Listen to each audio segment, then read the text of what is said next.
يقولوا ودادو حكوتنا علماء المكافحة علماء الله دقال لك أرجع حسده وحكم ذا إنه كويري ملاها قاركود أو علماء قاركود النقاشين وكويري وحاتهين علماء اللي هذا محاربة الإرهاب علماء محاربة الإرهاب وحين أهيد مسألة دي كدلتي صومالي قلبيد هي كيس كيدي بيان أن كسو صارني نقاش كي كدشو شيخ شبلية إساق دحمري مسألة دا إيضا أيو مركا ودادي بيان كقري بوكا هالليا مركزو حوليه وعلماء ريريد باتين رقا إرهاب كالله دقال منواتي إرهاب كالله دقال منتقانا ورقا قال هذا وشقا يوه قال هذا وشقا يسان وحاكم إذا وحيالا نقول السحي مركا وانكو يري علماء آد لها مكافحة الإرهاب واحد هي علماء العصبة واحد مي كان مدين سو قردر ما هذا الكاس هوا قردر روي محاكو جي وان حناقصن هاي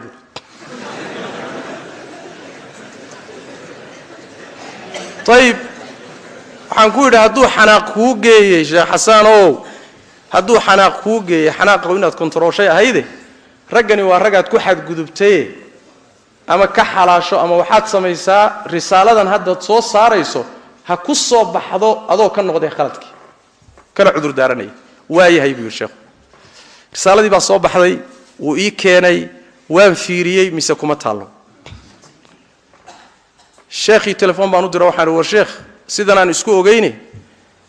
dadkii aad ku xadgudubtay inaad ka cudur daarato maadan ku soo qorina maxaa dhacay sheekh gadaal shaada wax badan baa isbedelay buuri waayahay baan idhi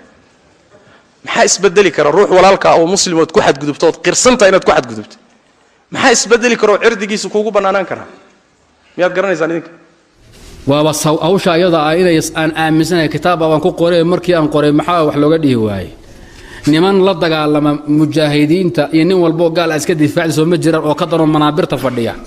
oo gaalkaba ka daran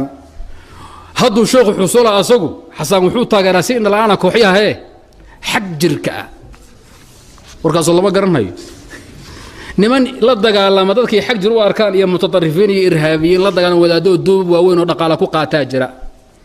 gaalana way la dagaalamaan ee waxa laga yaabaa in caamilku iyo baacidku kala duwan yahay oo ninkan wuxuu la dagaalamay waa muslimiina baabi'i oo gaalka ah ninka wadaadkeen haysanana wuxuu la dagaalamayaa fitna iyo inxiraaf manajis oo la dagaalan biyushu waa maxay labadin wax la dagaalamaysan mujaahidiintii waxaad irhaab u taqaanaan nimankana waa galo horaan bacol baan ahayn idinkuna wadaada waxaad aafaysane in lidinka diga weeye inta la awoodi karo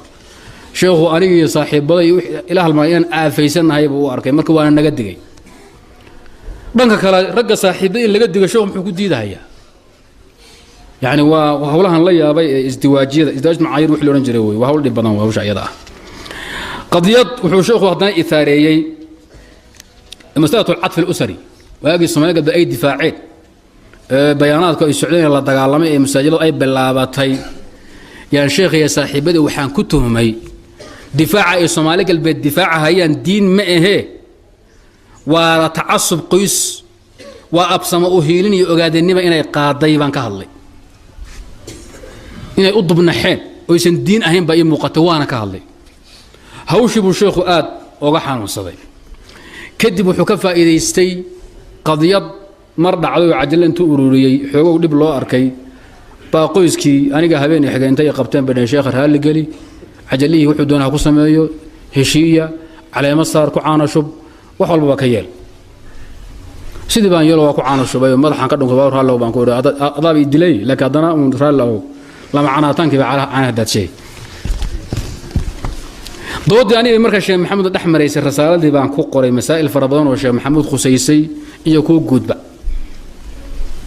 reerkuna waxay xukumaan yiraahdaan sheekhu wuxuu ku yiraahdaa ma khilaafi kartid yeel wuxuu ku yeelaa waana yeesho wuxuu yiri kitaabka intaadan soo sar u dambeeya oo tanbiihaadka isoo mari soo sida datidiisa balaayad ka dhaqaaqi iyo keen waanu geeyay safaxaad badan iyo masaa'il badan buu gooyay oo sheekh maxamed khusayay buu sheekhu hal gooyo هل حذفي تحذف هذه الفقرات والمعلومات وان حذفي لبا قضب soo hadhay علماء مكافحة الإرهاب iyo wadaadaha waxa ka muuqanaya al-atf al-usri danqasho qabiil iyo qoys inaad ree Soomaaliga bay u difaacaysan oo san diin ahay waana asbaabayo aminkan meesha way ku jirtaa ana wada fadhino qadiyadan labadan qodob waa inaad reebto waxaan ku labadan qodob wax ii muuqday weeye bal u kaada sheekhu waa isku dhibay qaabkan oo digtad ahayd wuu hadlay intuu wareegaysan karay ama i weerar karay nin baa nala fadhiyay waxaan ku iri icaatu nadar baan ku samayn icaatu nadar waa inta aanu ku xusuus sheekhu qaab kale u dhigay oo hawlo kale ka sii daayay oo aan meesha ku ogeyn icaatu nadar baan ku sabay kitaabka intuu yahay hal xadfo waan xadfay ama kana kitaabku uu yaala labada mas'alo waxaan arkay inay munaasabto meesha loo daayo kadib uu sheekhu soo wuxuu labada mas'alo maxaad u goyn weyday in meeshada loo daayo sida ay yihiin baa ila qumanaataan ku ori sheekhu qaab kale u dhigay sida bay ku baxday العطف الأسري وداد ku eedeeyay iyo saaxiibadii waxa weeye waxaan rabaa inaan in yadul istaago jabhadii Soomaali galbeed sheekhu waa difaacay gaalnimo in la saarana wuu diiday shariifkii saaxiibadiina wuu ku duulahayay isku sabab iyo isku wax bay sheegteen kuwan dastuur bay aqbaleen oo qaateen shariifkuna dastuur buu qaato aqbalay عبد الله يوسف بو تكفيرين جيري او دستوري وخي لا كو تكفيرين جيري شيخ او لا اوغياي nimankaas Soomaalida kala iyo daaroodkii hawiyaha kala waxaad u difaaci weyday kuwana adugu nafbixi Sheekh Maxamed oo maxay tahay baani muuqatay ee muhaadaradii aan dhigayna aad ugu weerarto tiri khafiifi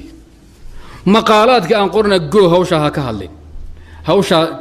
iska ilaali dagaalkii dhacay waad ogtihiin waxa ay muuqatay qadiyadana inay tahay qadiyad qoys oo aysan ahayn qadiyad diineed warhawshan hawla qiyaas iyo taqdiir shakhsi aweeye adoo niman baad ku tuhuntaa ana wuxuu ku tuhunsan yahay in si indhala aana nimanka wax kasto ay sameeyaan